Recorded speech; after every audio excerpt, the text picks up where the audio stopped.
Shalom saudara yang dikasihi Elohim, jumpa lagi bersama saya Penatua Ira Natali dan narasumber kita Bapak Gembala Benyamin Obadiah, Ketua Gereja Kehilat Mesianik Indonesia atau GKMI dalam podcast Dere HMet Jalan Kebenaran. Shalom Pak Ben. Shalom Bu Ira, shalom saudara yang dikasihi Tuhan.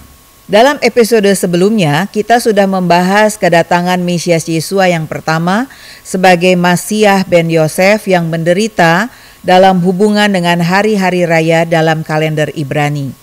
Kali ini kita akan lanjutkan dengan membahas kedatangan Mesias Yesua yang kedua sebagai Mesias ben David yang memerintah sebagai raja dalam hubungannya dengan hari-hari raya dalam kalender Ibrani yang bersifat profetik.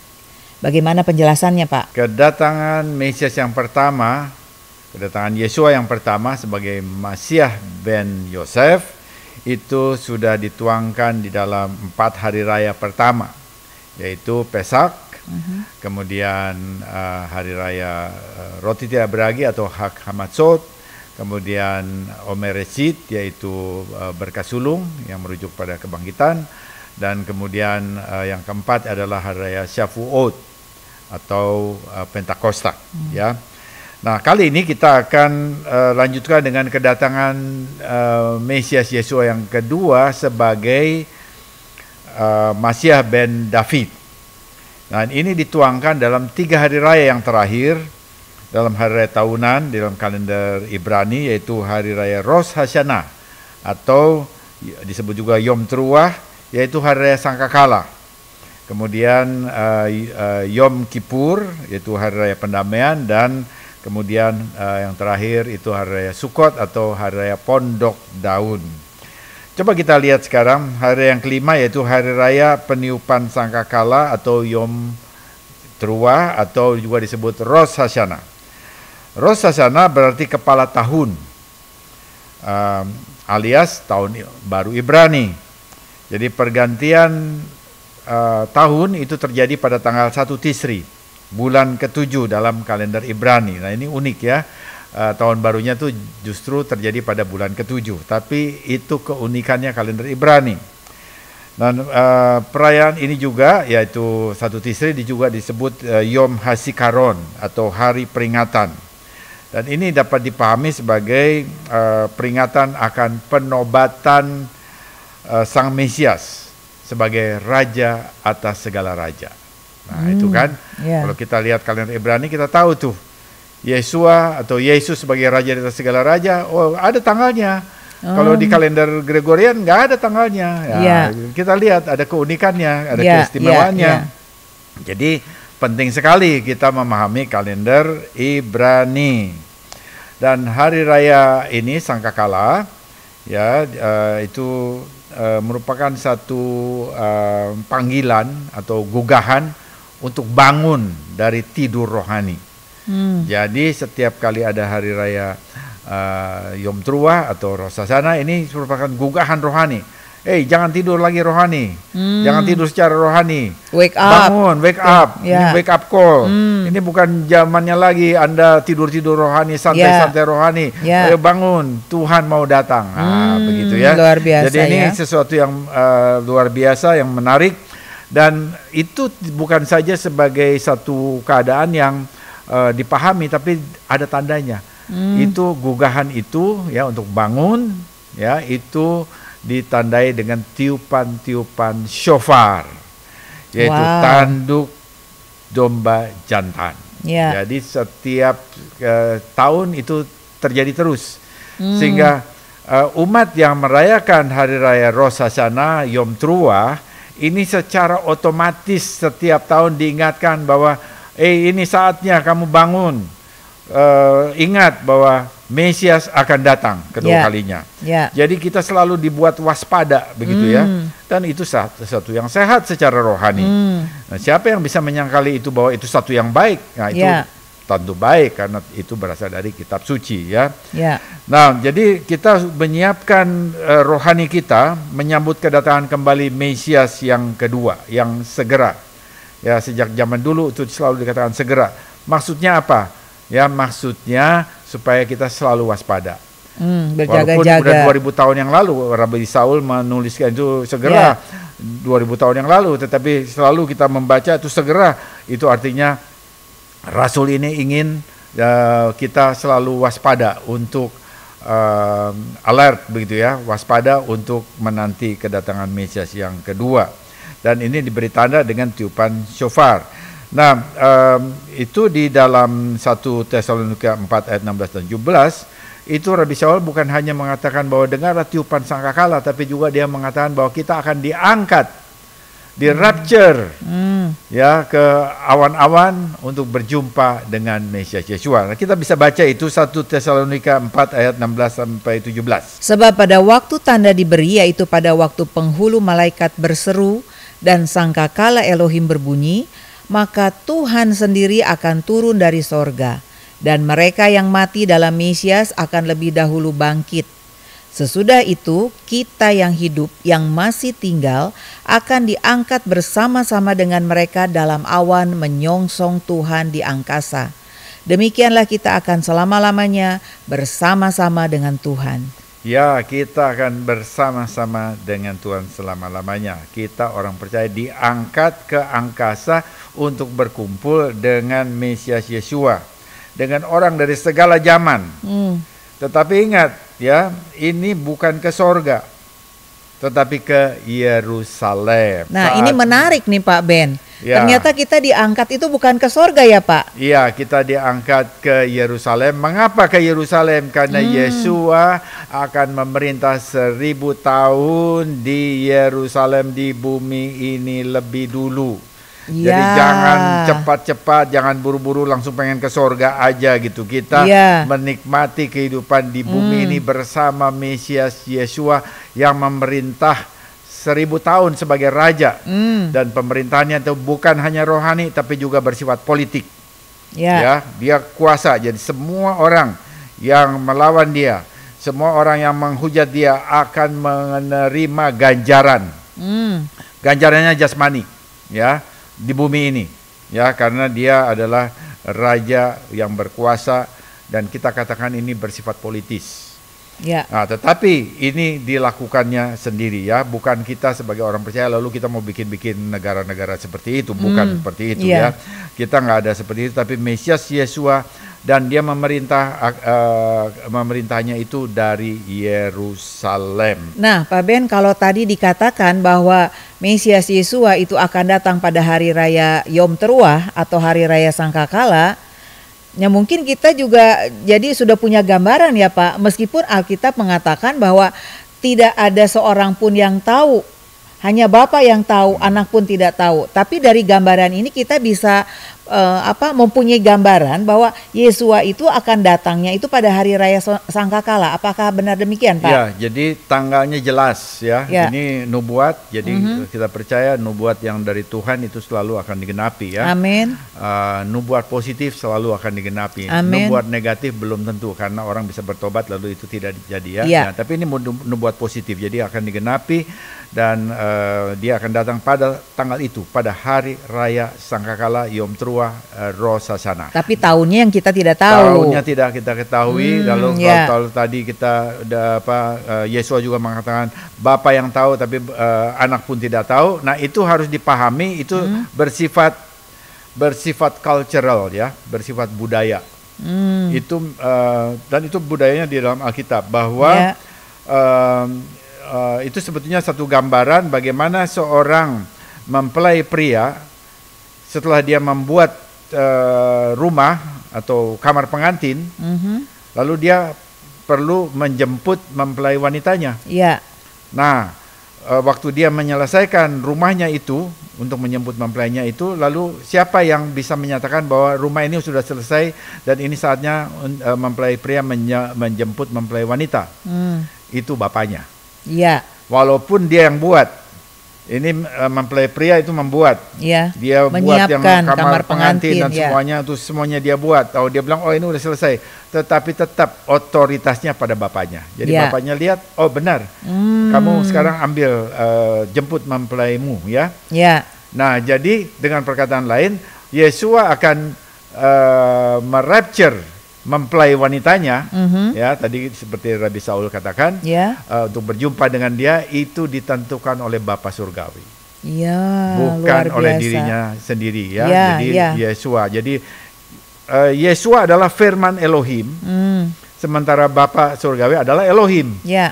Jadi kita bisa melihat bahwa walaupun hakikatnya itu sama, Ya. karena Yesus mengatakan Bapa dan Aku adalah satu, ya, ehad. Ya. Tetapi kita bisa melihat bahwa mereka tidak bisa dipisahkan, tapi mereka bisa dibedakan Ya. dalam peran, Ya. dalam fungsi. Ya. Karena yang berfungsi menjemput mempelai wanita yang adalah jemaat Tuhan, orang percaya, itu bukan Bapa tapi anak. Ya. Karena itu fungsi yang menyatakan sekarang waktunya itu Bapa, sementara yang menjemputnya itu anak. Ini Ya. satu kerjasama yang luar biasa. Ya, betul. Satu keindahan Betul. dalam permainan fungsi, Ya. ya, antara Bapa Surgawi dengan anak yang adalah firman yang ada di dalam tatanan ilahi, ya. Ya. Jadi sesuatu yang luar biasa. Nah, Ya.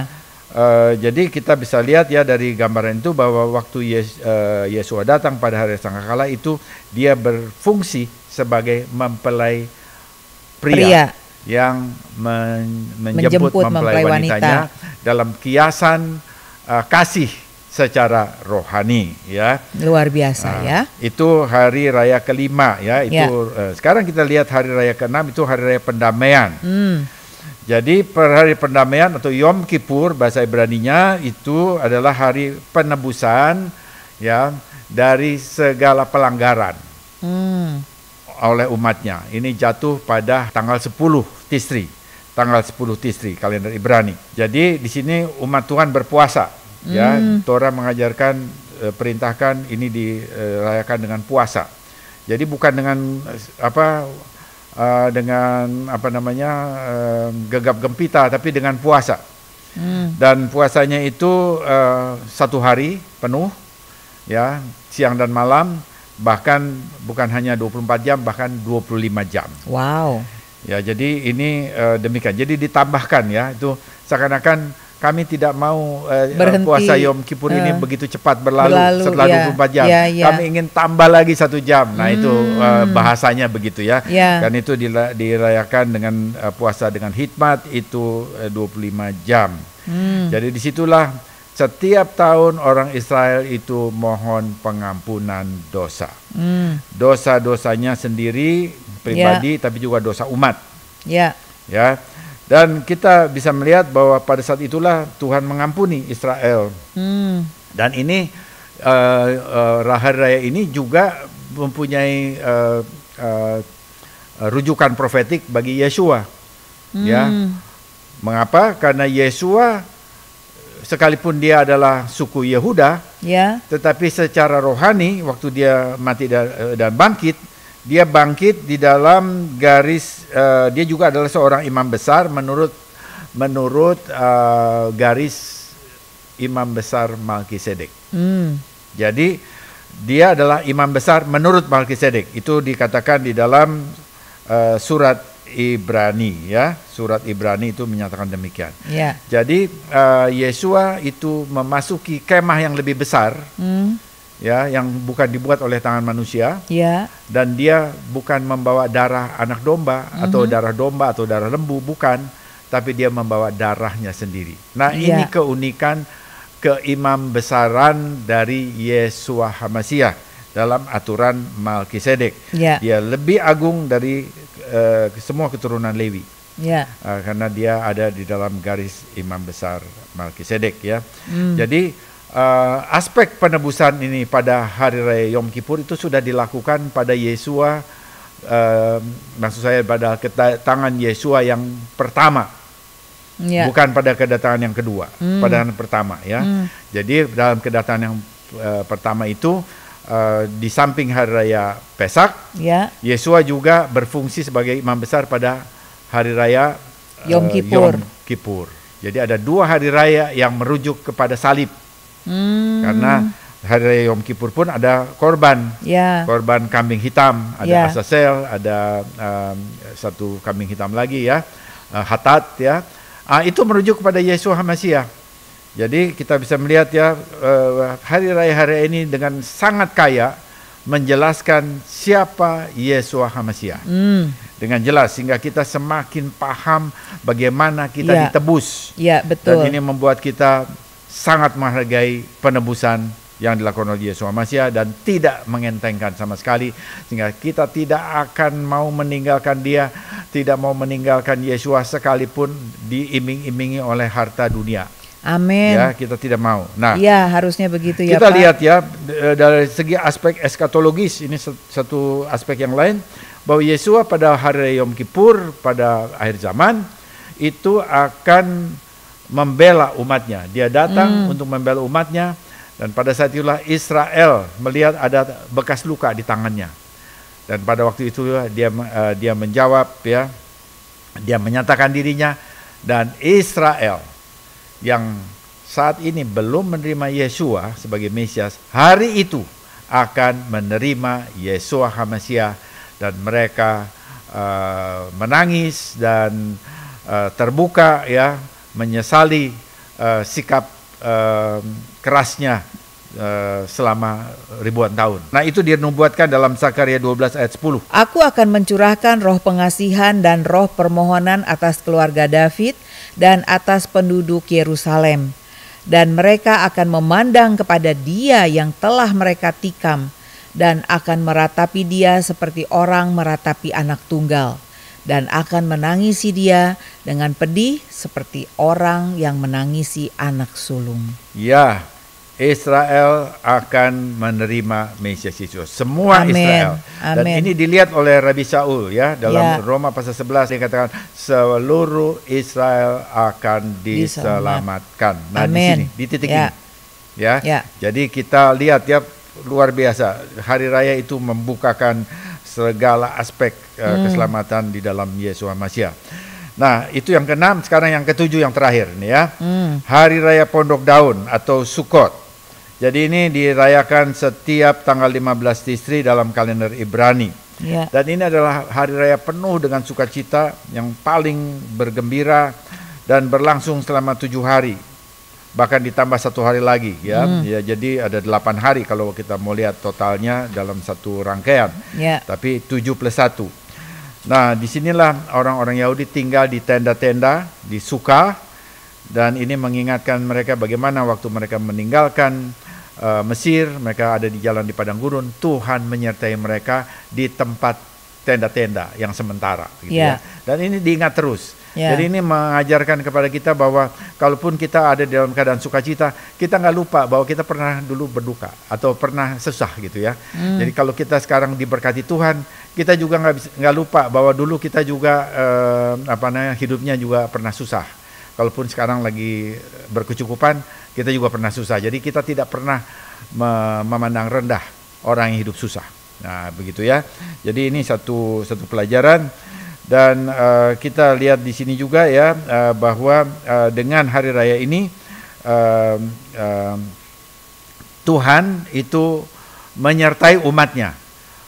Israel tinggal di pondok-pondok atau kemah-kemah yang sederhana, dan Tuhan menyertai mereka dalam keadaan yang seperti itu.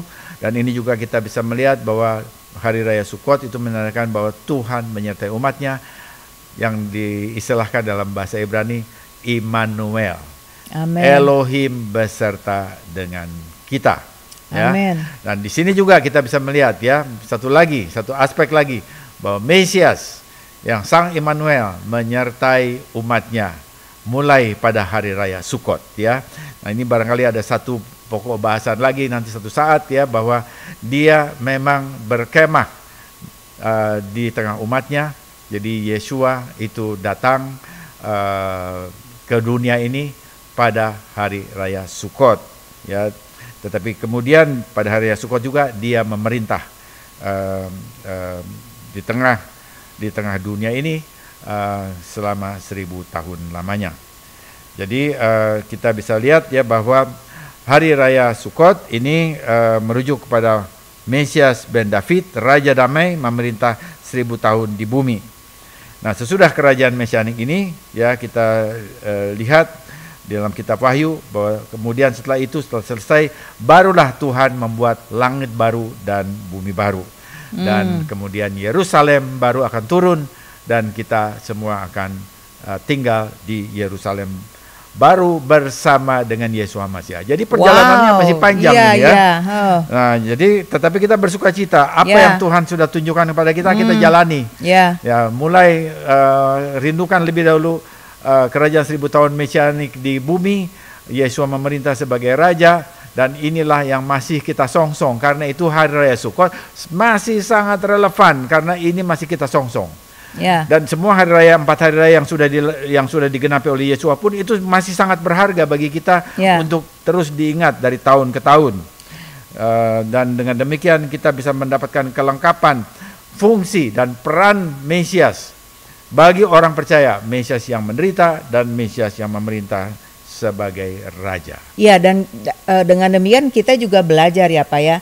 Kan selama ini kita banyak orang yang cuma tahu bahwa Yesus juru selamat, Yesus juru selamat, tapi bagaimana caranya dia menyelamatkan kita?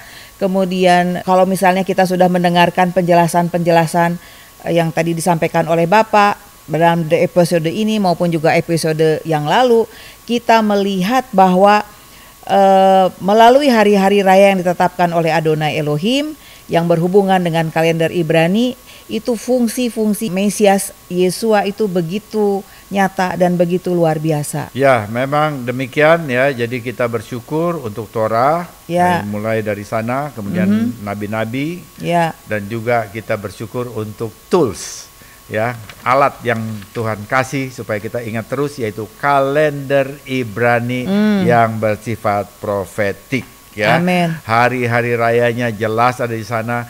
Setiap tahun GKMI menerbitkan kalender Ibrani, ya. Dan masih ada beberapa kopi sedikit ya. Tetapi kita terus selalu melihat, membaca kitab suci dan kita lihat kalender, dan dua-duanya berjalan bersama. Dan kemudian kita mohon pimpinan Ruach HaKodes, Roh Kudus, supaya kita selalu waspada akan kedatangan Mesias yang kedua. Nah, itu adalah kesimpulan atau rangkuman dari episode ini, Mesias ben Yosef yang dirayakan dalam 4 hari raya yang pertama, dan Mesias ben David yang dirayakan setiap tahun pada 3 hari raya yang terakhir dalam 7 hari raya yang Tuhan berikan kepada umatnya. Jadi dengan demikian juga hari raya atau 7 hari raya itu adalah kabar baik atau Injil dalam arti yang sepenuhnya.